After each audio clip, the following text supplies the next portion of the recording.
again, welcome to Mesa College. Thank you for coming out and supporting the activities in the art department and the art gallery.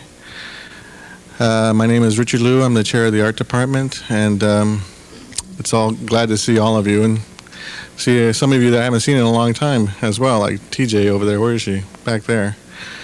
All right. Well, it's a great pleasure to introduce our next artist that has a show down at the Mesa College Art Gallery called Shift.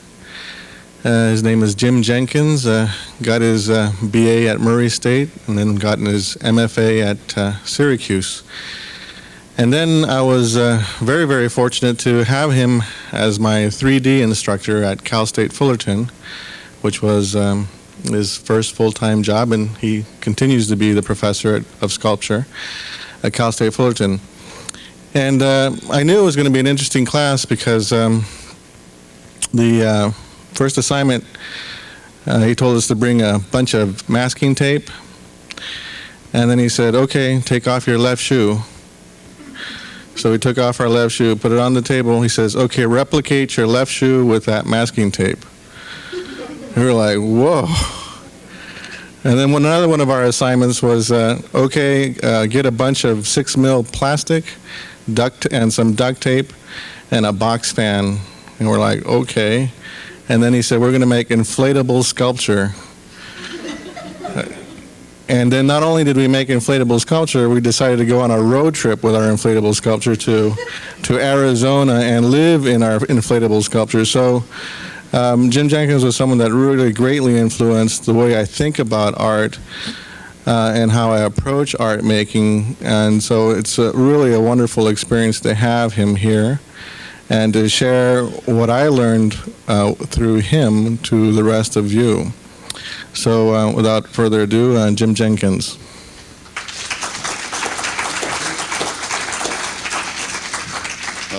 Thanks, everybody. Yeah, so I remember that day Richard came in with one of those like knee-high leather boots with all the fringe around the top, and as opposed to the guy next to him who was probably wearing a sandal, a little thong, and he was upset. Anyway, of course, one of the great things about teaching is the people that you come in contact with over all the years, and to be able to maintain a relationship and a friendship and things like that develop over all those years is a wonderful thing. So I owe Richard, thank you so much for your support here, Richard, and continued support by Carlos. That's certainly been very helpful in putting together a show. Anyway, my story is I guess as a kid, I was one of those people that was always taking things apart and trying to build and invent new things. And so I was always fascinated by inventors and the wonderful world of Disney. They would occasionally have the program where they would show the making of Pirates of the Caribbean, show the behind the scenes, that kind of thing.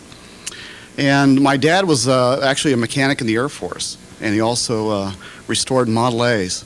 We had a couple of Model A Ford trucks. But I never learned anything quite so practical as how to work on a plane or maintain an automobile.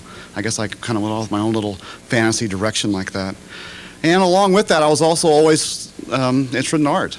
And I guess when I started in college, thinking I'd go into commercial art, which of course was the only thing a high school counselor would tell you. And if you're interested in having a career in art, of course they call it graphic design now, but at the time it was all commercial art.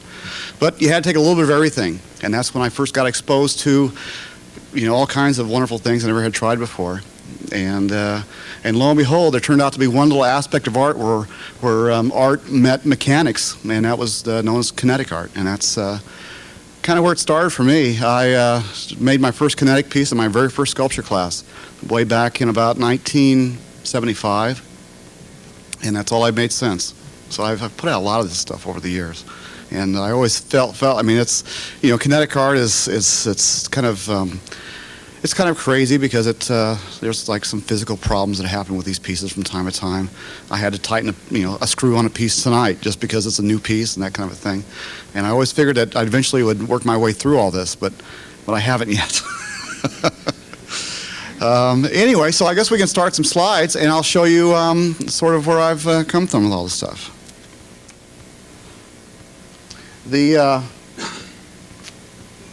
In my first sculpture class I took, we had a guest artist who had worked with the sculptor by the name of George Rickey for a summer and made a film about his work. This is George pictured here with one of his pieces. Pieces called, I think, Three Red Lines. And George was one of those guys who didn't really start making art until he had almost retired from an engineering career. And so got into it really very late in life. His pieces were, like these pieces here, are very carefully balanced and counterweighted, so they move very, very gracefully in the breeze. And it was upon seeing this film in that first sculpture class that I guess I really first realized that in fact art could move. The other person who I found out about that same time was this person. This guy's name is John Tingley. And Tingley was sort of the opposite of what Rickey was, with grace and movement and very carefully balanced types of things. Tingley was sort of like the Mad Hatter, sort of the jokester. He would work with motorized junk, basically. And his career got going in the 50s in Paris when he first started making machines that would actually make abstract expressionistic paintings. So he'd have little motorized markers and whatnot that would dance around on top of the pieces of paper and eventually, take them off and hang them in the gallery like he was having to show all these paintings made by these machines. Much to the chagrin of all the abstract painters in Paris at the time, as you might. Anyway, Tingley then, but that sort of got him notoriety, and then he was invited to come to the United States in 1960 for his first exhibition. And on the boat, en route to New York, he conceived of this idea for doing this sort of mass, almost like performing sculpture, whose sole purpose would be to tear itself apart. And that was the piece that became pretty much infamously associated with him. And the piece was called Homage to the City of New York. And over the course of about 30 minutes, this piece performed in the garden behind the Museum of Modern Art. And he had little motorized saws sawing away at the joints, little explosives that went off in different parts of the piece, and little carts that fly away from the piece, commit suicide in the little reflective pools and stuff like that.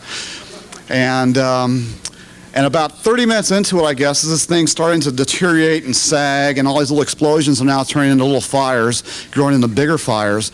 The New York City Fire Department finally descended in and put out the fire, and that basically was the end of the piece at that point. Anyway, so he had a really kind of, I guess I always enjoyed his sort of wonderful sense. The piece you're looking at was is his only major commission he ever did in the United States. He's pretty much spent most of his career working in Europe, occasional shows in New York or even in Los Angeles years ago. But this piece is located in a mall in Columbus, Indiana. And Columbus is really an interesting little town. It's about 40 miles south of Indianapolis. But they've had a lot of very forward-thinking types of industry people there that have put a lot of money into trust funds over the years. And as that money's matured, they've brought in like internationally renowned architects and artists to create buildings and artwork for the city. And now it's like this. They actually, the nickname of the town is the Athens on the Prairie, where like architectural schools from miles around make like trips into Columbus to check out everything. They have like a 12-foot Henry Moore in front of their public library in town. They've got this like a 20-foot Dale Chihuly glass chandelier hanging in the stairwell of their City Hall building downtown. And they brought in John Tingley from Europe to create a piece for this mall. Actually, this mall was designed by a guy named Cesare Pelle, Italian architect. And Tingley was really hesitant about doing that. We're in the world's Columbus. Why would I want to do this there, whatever? But it happened to be 40 miles south of Indianapolis. Tingley was a big racing fan. He had friends that had race cars, worked with Le Mans and stuff like that. So the whole idea of having that kind of proximity to the Indy 500 was like this became the selling point. So I came to Columbus and worked there for 2 years, and pretty much from the scrap heaps and metal yards of the surrounding area, created this piece that's called Chaos No. 1. And the thing's about 30 feet high and it weighs about 7 tons. And one of the features of this piece is a series of bowling balls that are lifted, like metal bowling balls that are lifted up to the top of the piece and then released to shoot through these little tracks. So here's a couple bowling balls right here going up, and then they release and they just like go round and round and round and collect it and go back up. About every other day, the whole like 7 tons, this piece actually revolves on its axis about 180 degrees. And so it's really a really wonderful little focal point for the middle of this gallery. And actually, this is me right here in about 1975.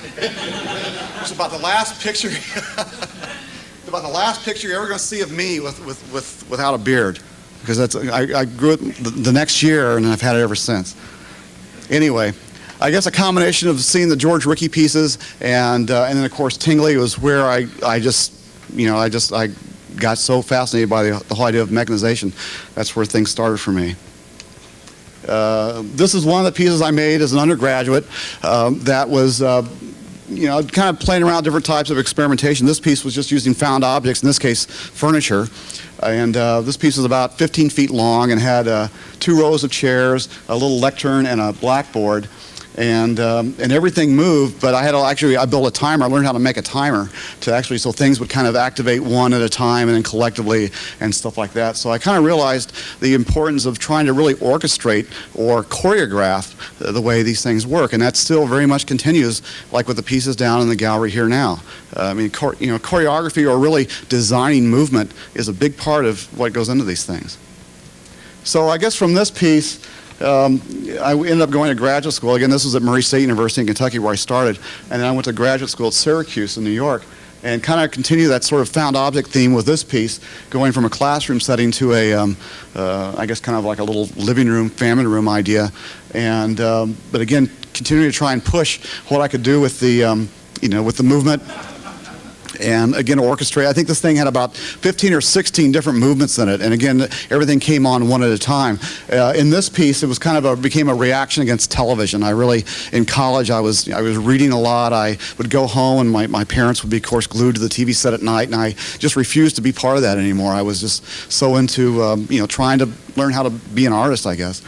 And so this piece, it starts out with a lot of the like the reading material is activated, and the light lights up, and the newspapers flap and stuff like that, and everything kind of slowly builds up in a crescendo to where the TV starts to swivel, the chair spins, the lamp sways back and forth, and then all this builds up until finally the TV set actually lights up.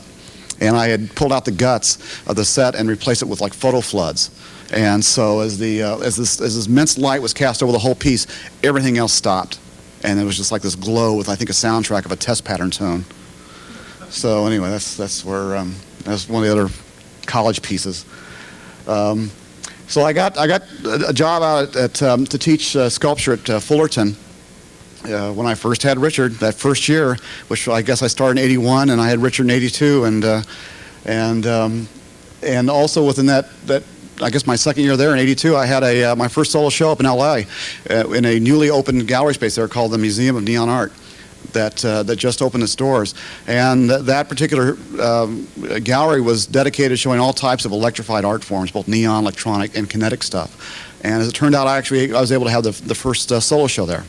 And so I made an installation piece in addition to having other things there, that consisted of about a dozen of these little white flare parachutes, about 3 feet in diameter. And each one has a mechanism. It's lifted up to the ceiling and then released, and we just like free fall down. And they're all, of course, we're moving at different rates, so it was like this sort of a constant shower of these things. And actually, if I recall right, Richard, you photographed this show for me, I believe. Yeah, Richard worked really cheap those days also. I remember that. He was great. During the show, the gallery was visited by an art director from Hollywood, and they were looking to rent a piece for a film that was going to be directed by a very well-known director named Louis Malle. Louis Malle did Atlantic City, My Dinner with Andre, and stuff like that, and he was working on actually a comedy that he was going to try and do, and they were looking to rent some sort of large kinetic sculpture that lit up, and for this little wacky little seduction scene that was going to happen. And their sketch artist actually did these drawings, and they were, these drawings were coming out with women sliding up and down long, big phallic forms with throbbing red lights, and guys' heads with tongues wagging and stuff like that. And and the art director really wasn't sure if that's really the way he wanted to go with this thing or not. And so I said, well, why don't you just let me make you something? And so he said, well, okay, let's see what you can do. And so over the course of about a week, I was able to enlist the help of two of my dedicated students. One was Richard, and another was another graduate student I had at the time. And we had a week to build this thing. And this thing's about 10 feet long, about 6 feet high. And we were working around the clock. It was a really grueling week. And it happened, I think, during finals week also. And I was leaving on a plane to go back to the Midwest for Christmas, so I couldn't change that flight. So anyway, all this was coming at once.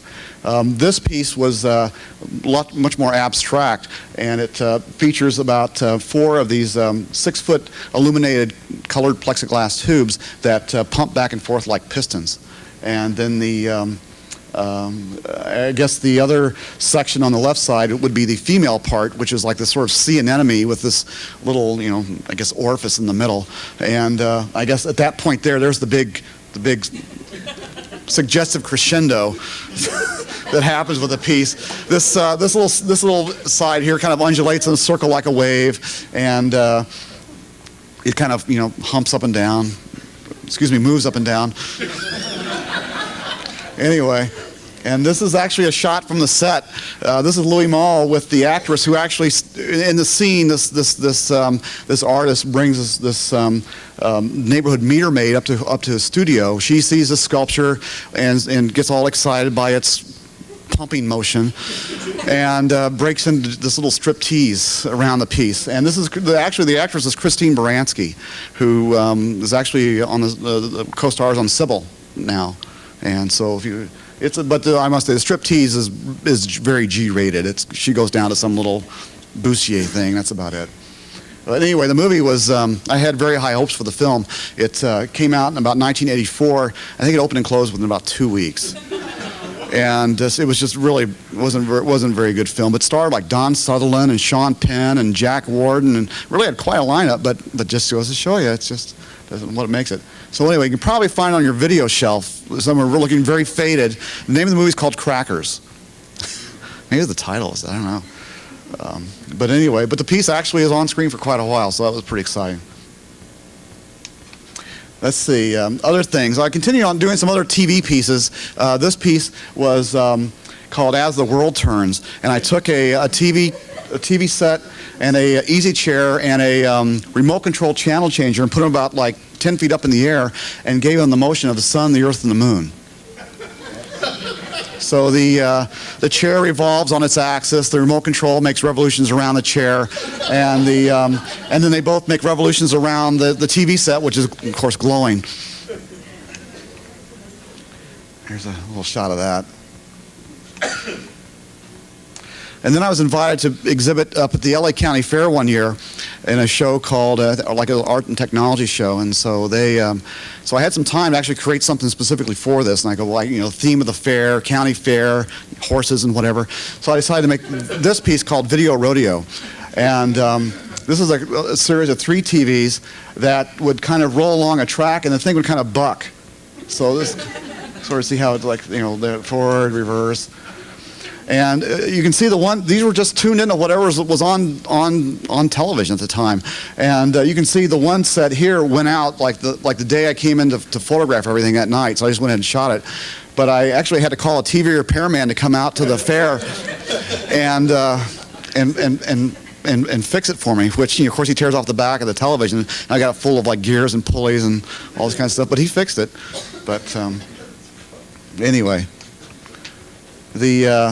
one of the last TV pieces I did, I guess, is when I sort of anthropomorphized it. I put it on some arms and legs, and became this piece, which has a pair of mannequin legs and arms, and the arms are motorized so that it appears to rub its belly and pat its head.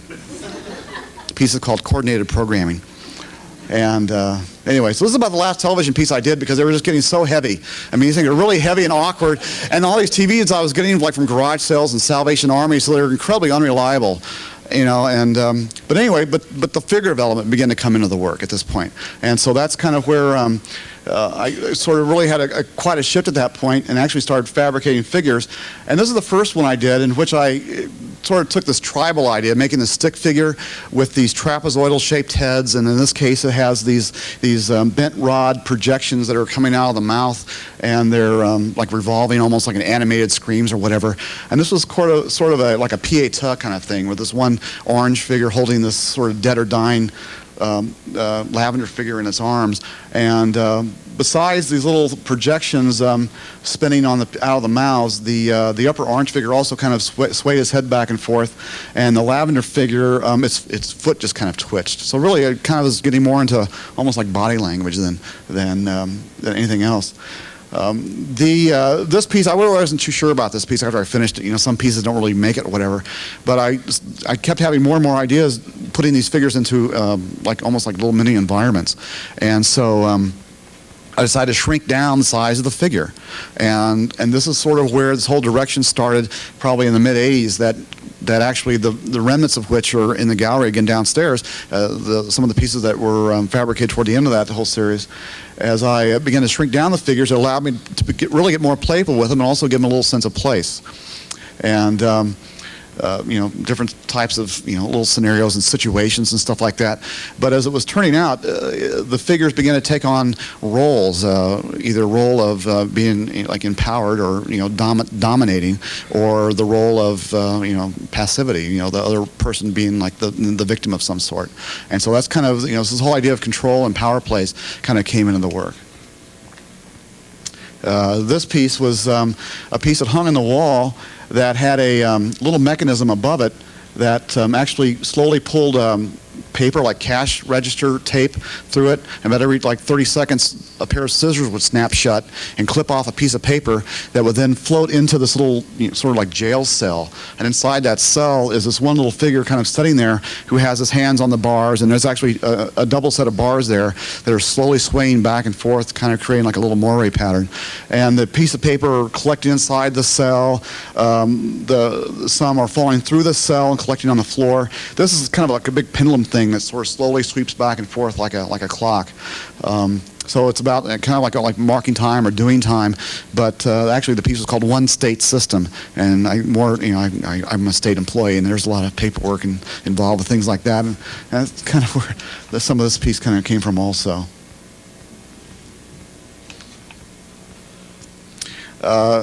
Somewhere, I guess, once I got going with these pieces, there was a couple of things happening. One was that I was actually finally getting some commercial galleries interested in the work. I mean, it's one thing when you've got like a TV set and easy chair that's 10 feet up in the air, and galleries look at work and like, well, I don't know, who's going to have room to put this in their living room? And so as the work evolved, finally, I was able to come up with a theme of like smaller pieces that were actually feasible for people to begin to, maybe collect. And so I got picked up by a gallery up in LA where I had a couple shows over a couple years. And during this time is also when the earth started to shake. Now, again, I'm from the Midwest. Back in the Midwest, we have tornadoes, and tornadoes. There's radar; you can see them coming and stuff like that. But I guess it's about the time the Whittier Narrows quake hit, which was in 1987, that I realized that I suffered from something called seismophobia, which was a real term, I guess. I actually called someone about it. I was living in a building in Pasadena that was built in about 1926. It was all unreinforced brick. And boy, was it loud. When an earthquake hit, it was like one thing, the shaking was one thing, but this building would sort of entrap this roar that came out of the belly of the earth and just amplify it. And it was just, I got really scared. Didn't like it. But anyway, I kind of realized at that point that I could maybe tap into that whole concept of the movement of the earth and tie it into what was happening with these pieces. So I kind of started a series of pieces dealing with seismophobia. And this is one of the first pieces that I came up with the figure, of course, cowering in the doorway, the place you had to go when the quake hit. And the base, of course, bisected to form a couple of like tectonic plates that were shifting, sliding against each other. And so that's where this piece kind of came from. The clothesline has like body parts on it that would each post of the clothesline on different parts of the base, so the clothesline could expand and contract and send the body parts in motion and all that kinds of stuff. So This piece was along the same line, just getting a little bit more symbolic. This piece was called the personification of fear. It's kind of based on the things your mom would tell you, like when you hear thunder, it's like, oh, that's just the gods are bowling, or something like that. In this piece, I've got a pair of these figures up on top that are each wearing these little beak masks, and the beak mask became kind of a symbol that these were the troublemakers. And and I guess the other idea was I don't know if it's true or not, but like chickens that would peck at each other through a window, or whatever, like fighting chickens. If you put them on opposite sides of a window, how they try and peck and attack each other. And so I guess that's why I have like this transparent divider here and the beak mask. And so anyway, these two are engaged in this little competition of like piston pushing, I guess. They're like frantically each pushing this little piston underneath their one foot frantically up and down. Well, that movement appears to be causing the lower part of the piece, this floor, to kind of violently rock back and forth, which of course features this figure inside of a bed, which is again very autobiographical, I guess. As myself, and so of course this guy is getting like shaken and violently shaken all over the place, just at the whim of the gods, I guess. So anyway, that's the kind of story behind that thing. This piece, part of that same series. This one actually I made during a sabbatical break, and it took me actually. This piece took quite a while. It took me about 2.5 months to build this thing. Piece was called Sighted, and this big Fresnel lens that slowly roves its ray from one end of the piece to the other. I sort of saw as the kind of the roving gun sight of God, like who's next? Who's next? And so of course as it rose, it lines up in front of each house would shake, and with the exception of the one house, of course, which would be my house. And the figure inside, of course, would be me, I guess. And the doors open to reveal the figure caught inside, spinning the whirling vortex. As the vortex is spinning, the figure is spinning in an opposite direction. There's also a strobe light inside the house that you might have noticed flashing. And there's also an AM radio inside there that's just tuned to static.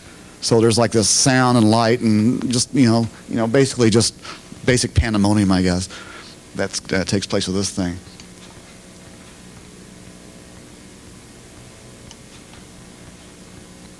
Of course, this is the fear I lived with, living in that building that was all brick, was having just having the fear of one brick shake out loose from the wall and land on my head. And so that's what this piece is called, Fallen Debris. And I don't know if you noticed or not, but this figure is actually ducking a falling brick that comes into view. And as the figure then ducks and covers his head, only to have, of course, the brick to bounce off his head. And the piece, of course, is just your basic stop action like animation sort of thing, where I have a series of 8 of these little like brass figures, and each one in a different pose, and but of course with the spinning lined up behind the strobe light, it creates that animated effect. And the big blue house that slowly sways back and forth on the wall, and the little interior space. It kind of deals more with trying to return home again, I guess, in some case. The adult figure trying to return back to maybe what was once his bedroom as a kid, watching this train set. The little orange figure that dashes in and out of the scene, like the imp, the troublemaker, kind of the instigator maybe, or of something to go on.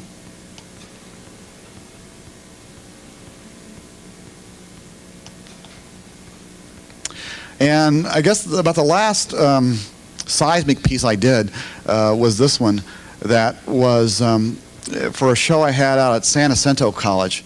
And this piece was actually earthquake activated.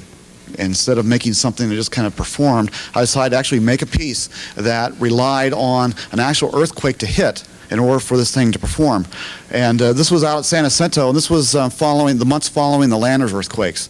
Those pair of, and they had thousands of aftershocks that appeared. So I thought about really trying to tap into that.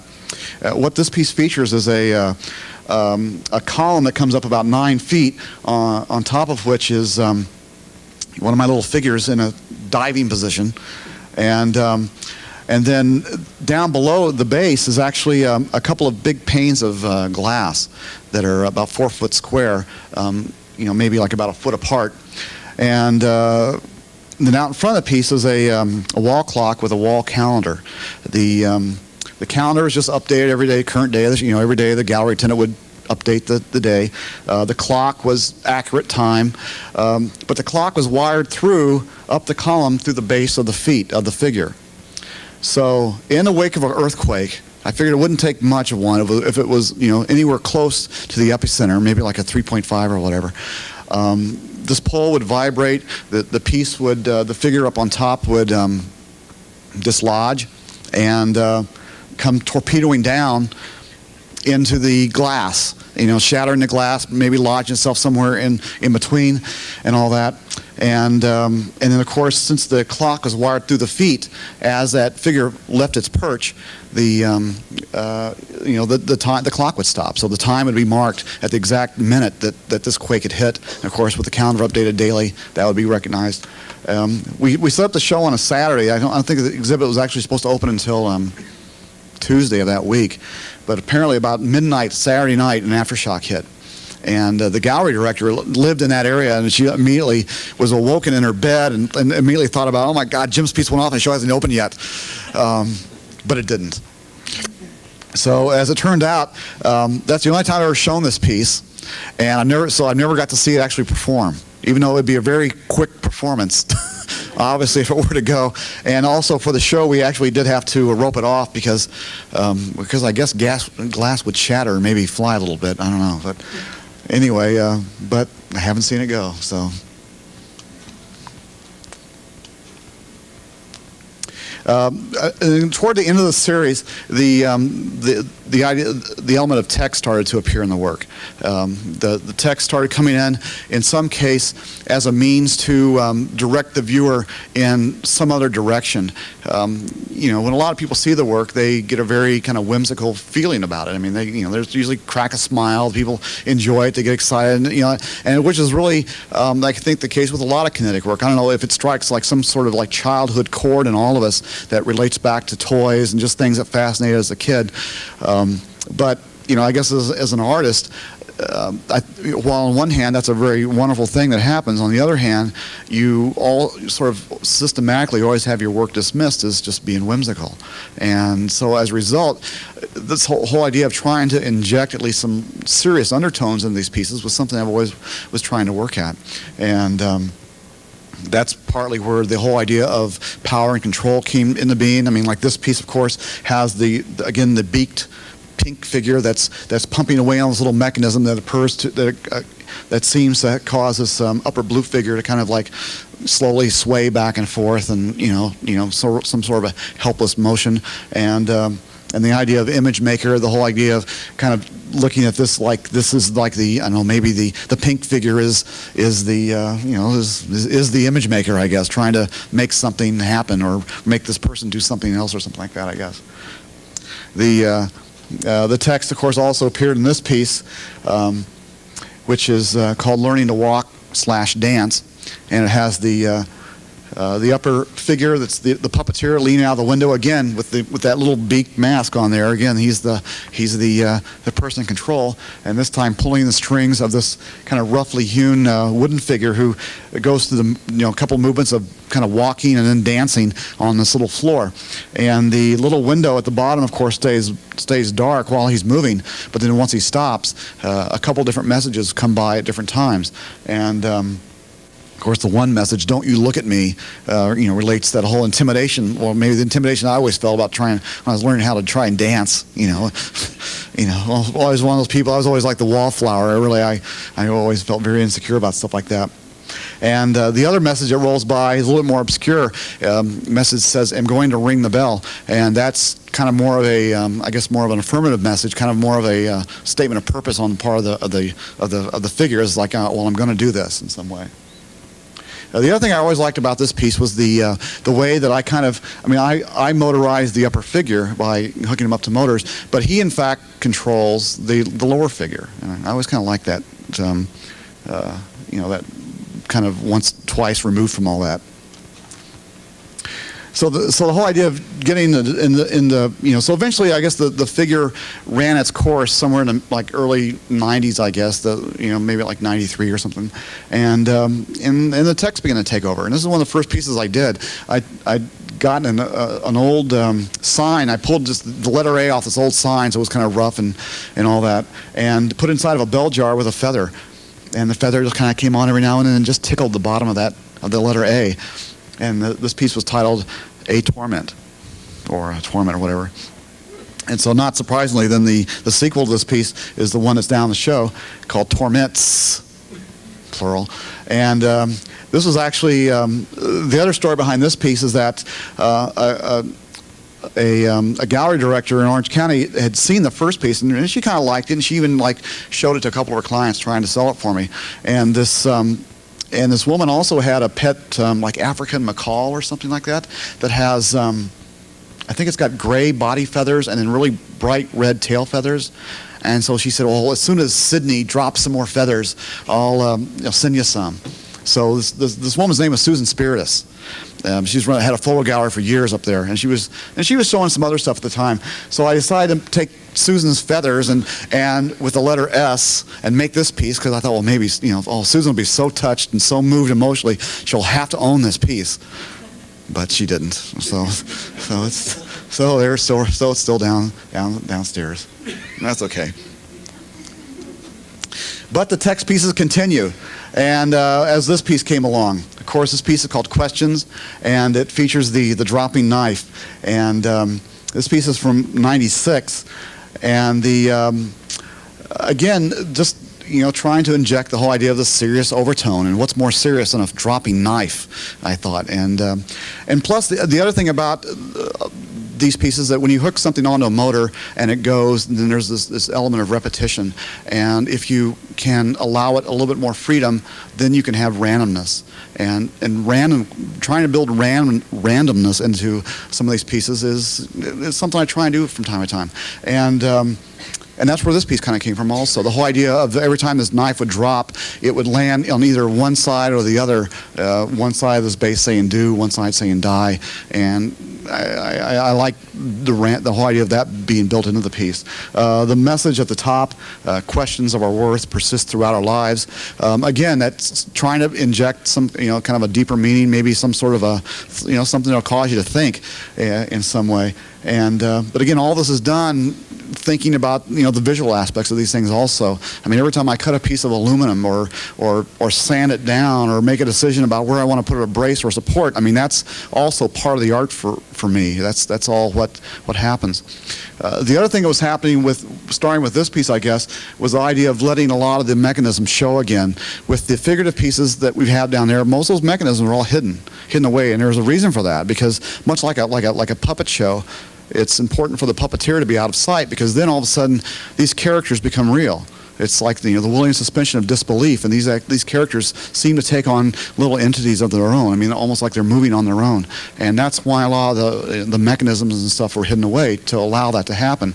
But I guess after so many years of doing that, and a lot of people also saying, well, you should put a window down below so you can see what's going on, because I mean, obviously there's a lot of work that goes into what you can't see in there.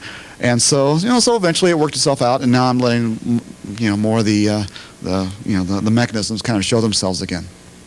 I mean, I've been doing this stuff now for about 25 years, I guess, and so I've gotten pretty good about, at least making a motor and trying to put together the motorized stuff in pretty much what can be like an aesthetically pleasing way, and so that's kind of nice to be able to show some of that stuff.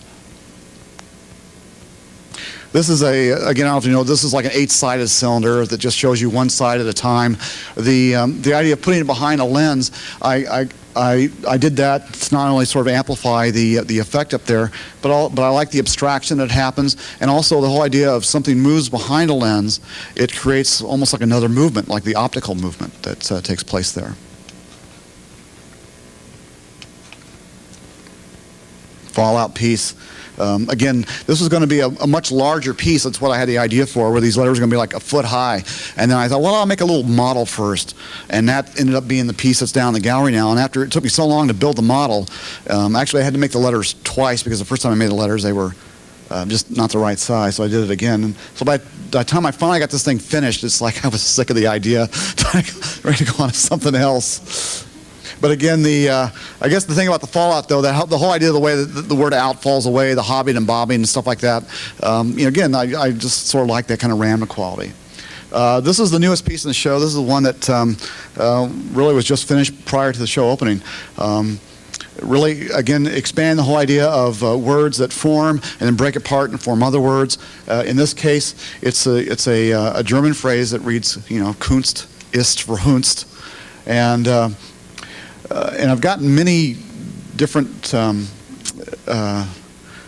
interpretations or definitions of what Verhunzt actually means. It's slang, so it's hard for any German to really associate. They kind of know what the feeling is, but it's kind of hard to really pinpoint the word. And I've gotten many sort of different takes on it. And and so I guess the one I kind of go with is I've heard it, art is trash, or art is trashed.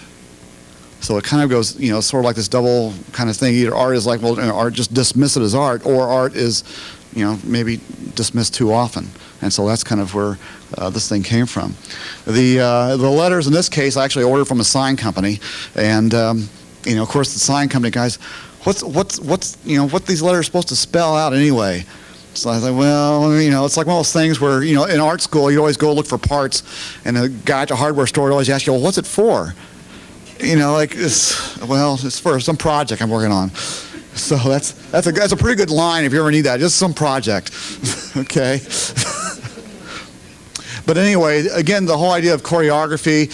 There's pauses that are built into this piece. Again, pauses at the top, and then after 20 seconds it comes on, and then it pauses at the bottom to reform. And so the whole idea of really trying to control how someone really experiences this thing.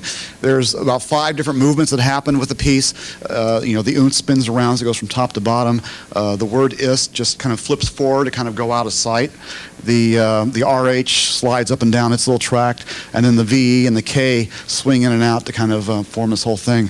To build something like this, I could only do it like one motion at a time. So I had to start with like the Unz, and I was like, okay, I got this to go, now I'm going to start with this. And so it really was done kind of very systematically, I guess. Okay, other projects. I've been involved in some other things. About a year and a half ago, I had an opportunity to do my first public commission. And this was actually for a aviation complex up at the Van Nuys Airport. And it was, and this is actually the resulting piece. The thing they wanted these are some shots in process. This is inside my studio. This thing's has about a 20-foot wingspan here, so it's kind of a little cramped.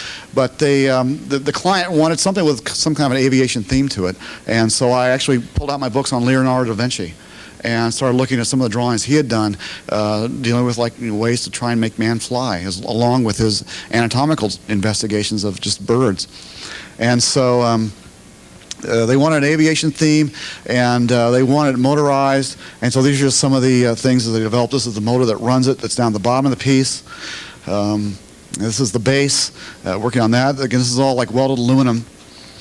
And this is one of the first times I first got the thing set up. At this point, I had to set it up outside the studio. It's about, I guess, from the ground up, it's about 15 or 16 feet high. And again, it is about a 20-foot wingspan. And again, the pieces, here we are installing the thing up at the site at the airport. The client thankfully got a crane for me from a sign company, because we had these trees that we actually had to lift this base over these palm trees, or through high through these palm trees to get it on top of its little concrete pad. But boy, I tell you, I put together this piece about 3 different times at home, and every time I had to drag up these wings up this ladder, and finally on site that crane was wonderful, and it just lifted right up into place. Anyway, eventually the whole piece was, I had it powder coated to kind of protect the aluminum surface, and that's where the coloration came from. And then, of course, this is the piece with the wings in the up position, and then the pieces that flaps and the wings move down. And I've got several of these pieces I've got on a videotape I'm going to show in a few minutes, and so you'll get to see these things, some of these things going. I also wrote a book that came out in the late I guess it came out in '89 or '90. The book's called Motion Kinetic Art, and the process started in the mid '80s when I heard about this one publisher that I think it was in Salt Lake City that had done a book on neon art, and they were interested in doing a book on kinetic art. So I just wrote them a letter, kind of introducing myself, trying to be included in such a book if such a book was going to be written. And they wrote me back and said, well, if you want to just write us put together an outline and sample chapter, we'll write up a contract. And so the book turned out. So I ended up calling a friend of mine named Dave Quick, who's another artist from the LA area, and together we put together, I guess, little vignette chapters of about 15 artists from around the country. So I was able to travel around to like New York and Chicago and San Francisco and meet people and just interview them and get images and put together this this book. There have been very few books written about kinetic art. Some when there was a sort of a kinetic art movement that happened back in the '60s. It got a lot of attention at that point, and then it kind of faded away. And so at this point there hadn't been anything that had been published in years.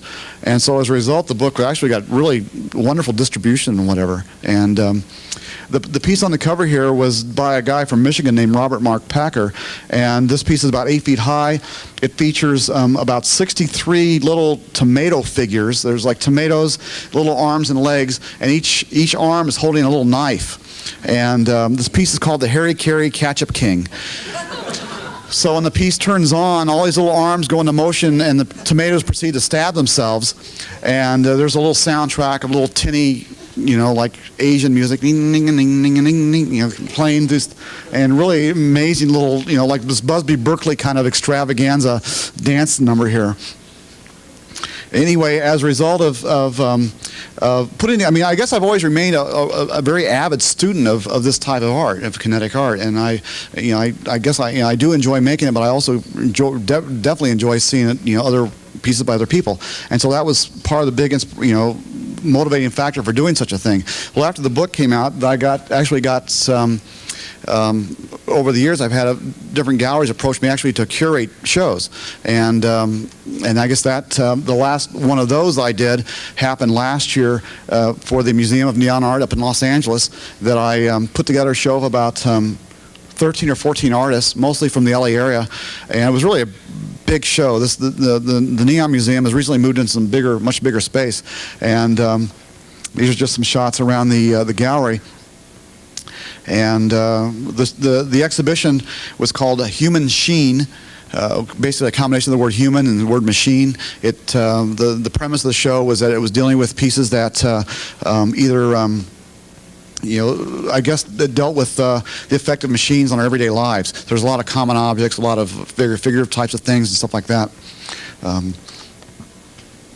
There's also, I've got some footage from this show on the videotape also. This is like a 12-foot long electric car where the artist actually made the motor. He liked making wheels.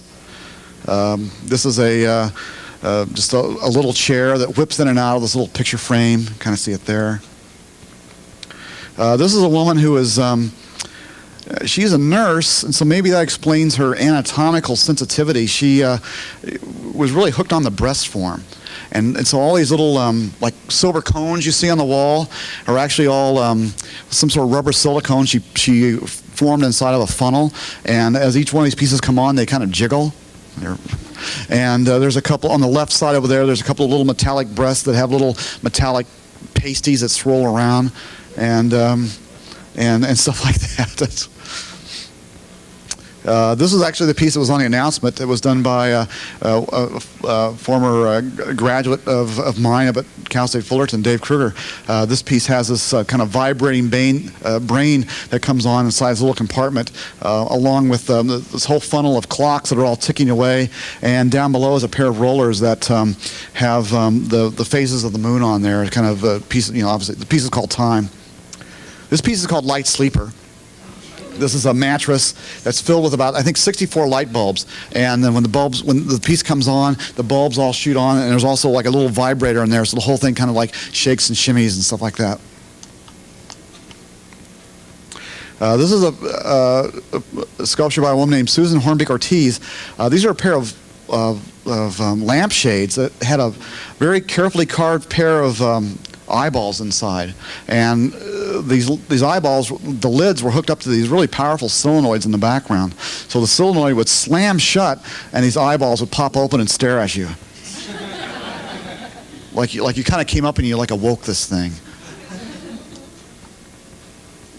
Speaking of eyeballs, this guy is actually a chemist who works for Allergan in Irvine, and started making kinetic sculpture. This is a pair of roving eyeballs that slowly rove back and forth inside this oversized pair of glasses.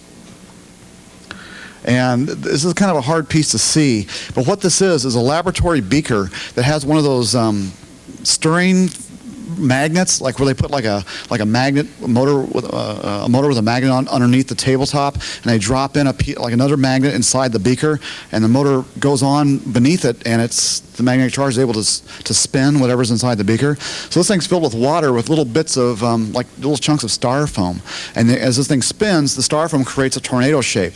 Well, projected on that tornado shape is a self-portrait, like a slide. I think he's got projected on this. So it's very eerie, almost like this, like Wizard of Oz projection kind of thing going on with this thing. This is a piece by one of my fellow faculty, Maurice Gray.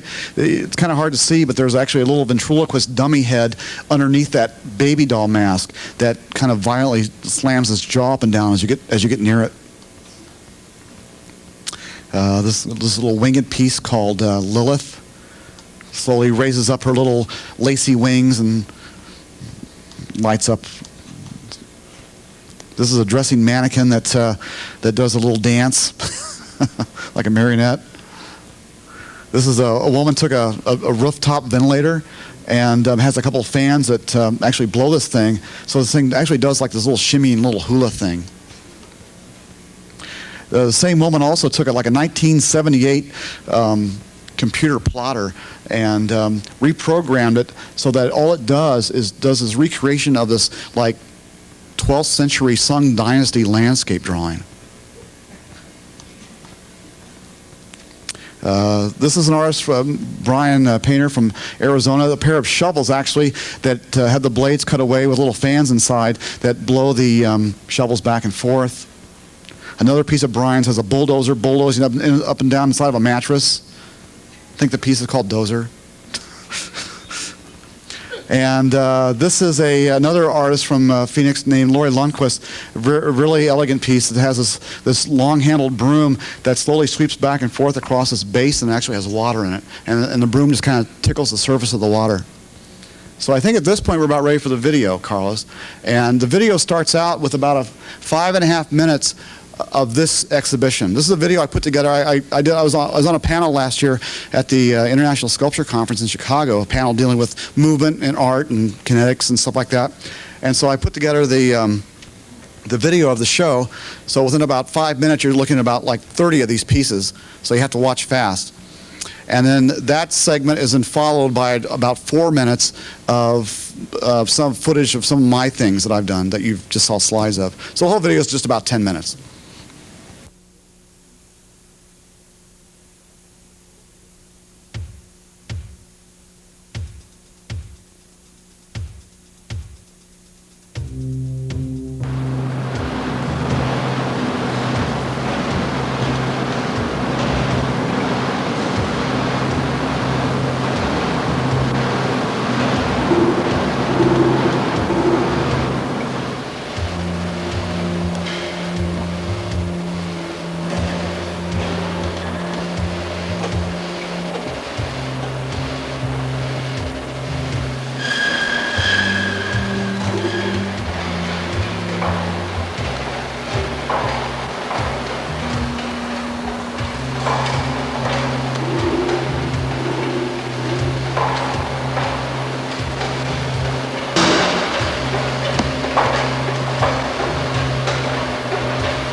amazing how small that piece became once I got it on site. I mean, the outdoors is there's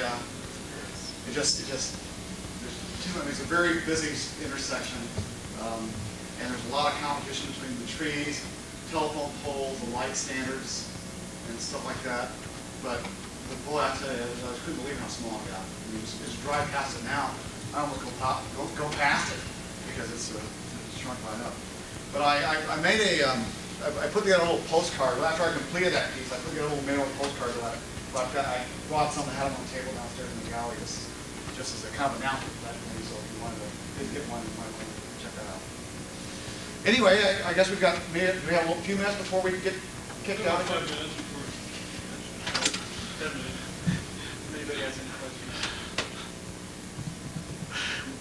When you start to design a piece, do you concentrate on like lighting or shadow or just movement first or mechanical? Or how do you move? I guess when I start a piece, I guess it's the movement that I really start with. I mean, some people might think I'd find like a little motor part or something like that and build a piece off of that, but it's not really the way it works at all. I guess I start with the concept, I guess the movement. Again, I guess a lot like a choreography. I mean, I really think about movement. I get very inspired when I walk into like gallery spaces, and I can see movement in that space. And then, from that point, I set about, putting together a piece. And I guess subconsciously, I've been making stuff like this for so long, the mechanical aspects of the piece usually follows after that then. And I guess I've made so many pieces now over the years that I've got an idea about what I can do and what I can't do. But, at the same time, I always like to try and push and challenge myself in that way. But I guess it always does start with a movement. The new piece downstairs, the Kunst ist für Hunst, I mean, the idea, one of the things I was most proud of in that piece was getting that Unst part to spin. I mean, it's one thing when it goes from here to there, but I like the fact that it does a little like 360 on its way down there. Again, that's choreography, I guess. Is funding like a constant problem sometimes when you come up with an idea? Funding? Yeah, funding, it sure is. Well, it's surplus, baby. That's the way to go.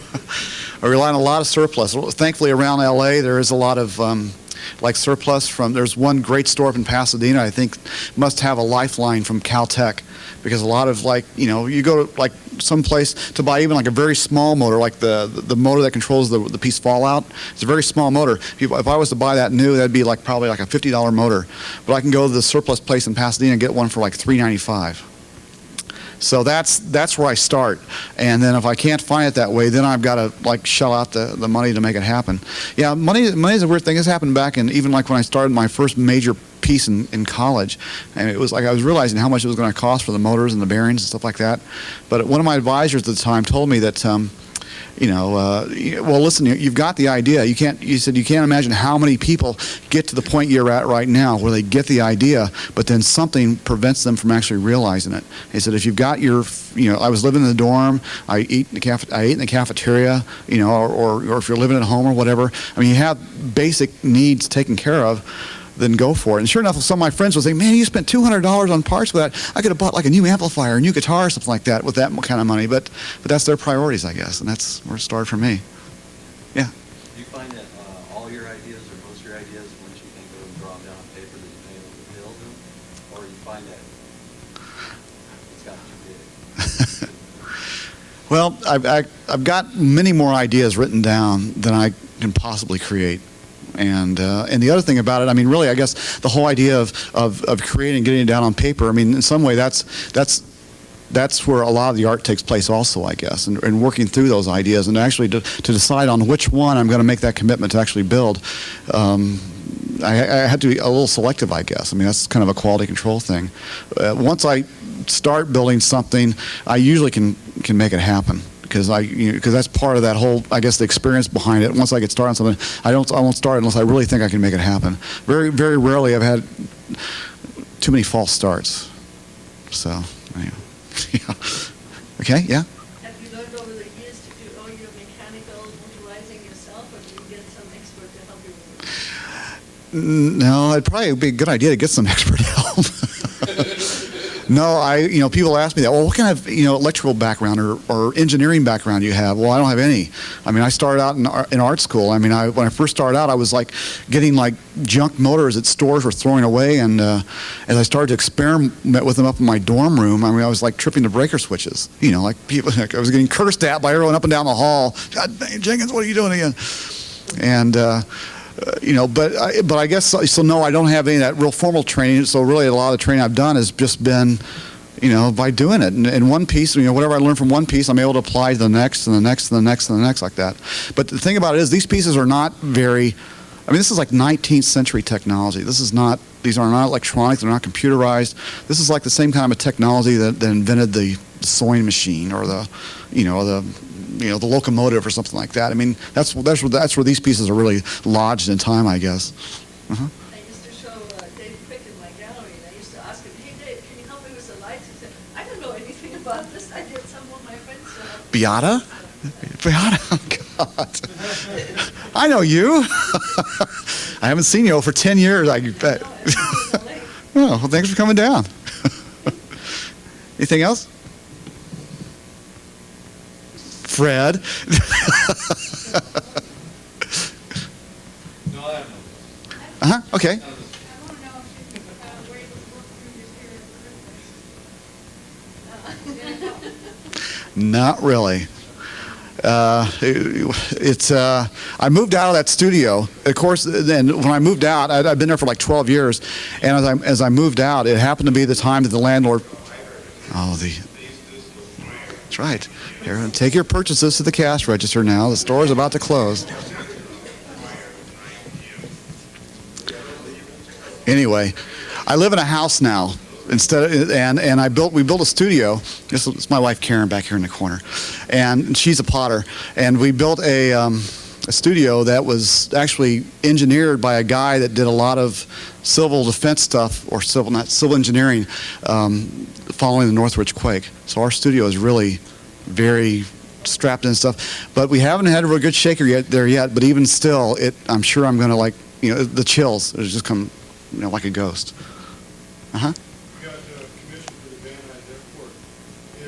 How does that work? They seek you out, and do you foresee more of that opportunity? In this case, they did seek me out. It was the client was sort of a kind of a mutual friend who was doing this major refurbishing on this site, and anytime any kind of project exceeds like $1 million, it's like 1% for Art program kicks in, and all of a sudden he gets a letter from the Cultural Affairs Department in Los Angeles say, your project goes over $1 million.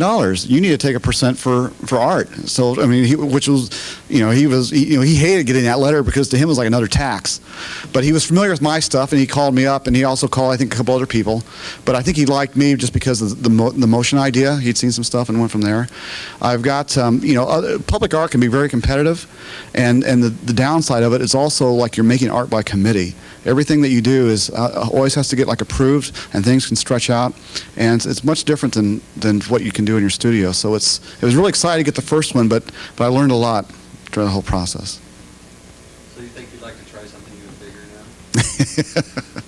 I mean, you've already done Sure. one kind of small. Sure. Oh yeah, you bet.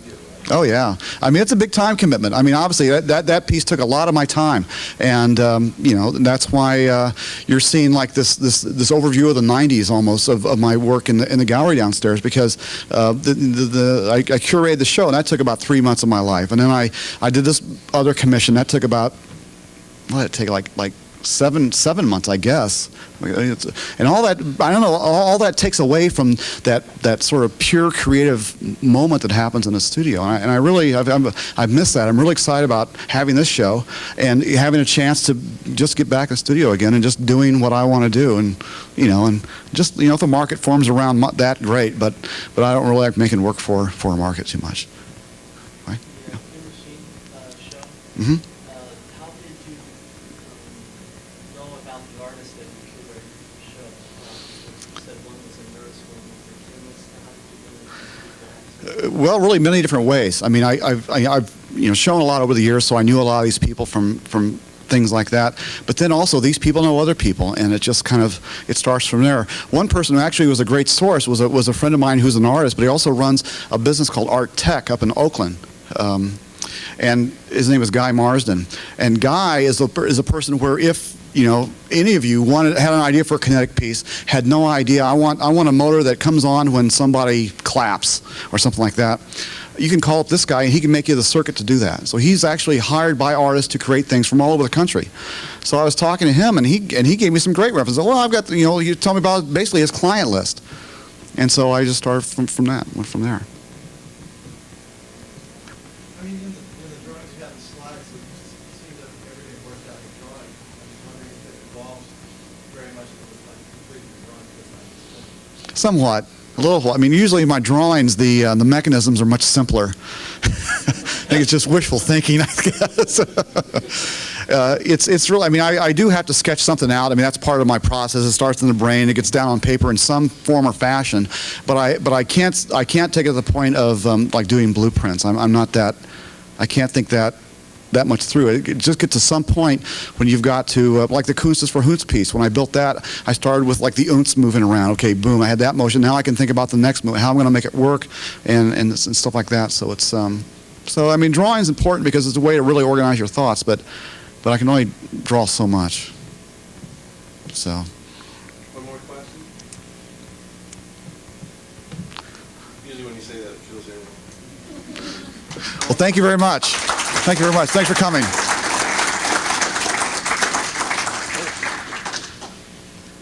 Also, I'd like to thank Pat Vine and Carlos Herrera for putting the show together. Again, Pat, a wonderful reception.